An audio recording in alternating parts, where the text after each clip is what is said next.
Welcome to part 3. Thanks for coming back and joining me. Hope you're enjoying this little journey that we're taking together.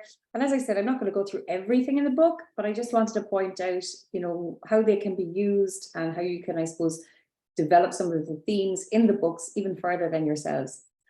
So we talk then about, we talked about feelings, and then we talk about even expressing our feelings while we're using this book, while we're doing these exercises.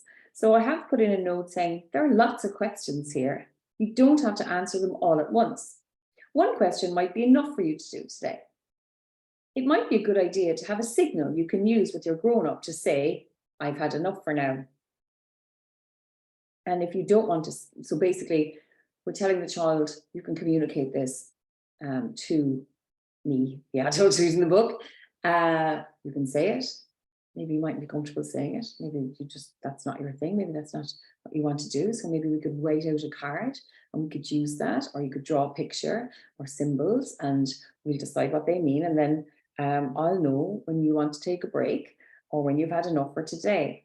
So here again, we're I suppose showing a child that there are lots of ways to communicate and that we accept all of them.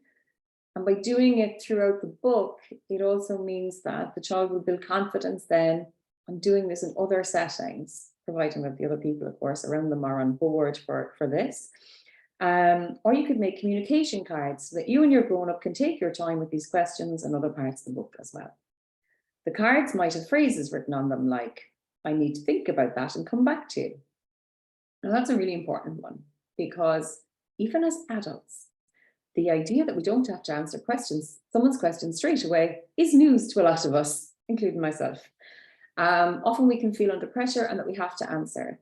So actually using these cards or talking about these things means that you're telling the child, you don't actually have to answer people's questions straight away. You can say, I need time to think about it.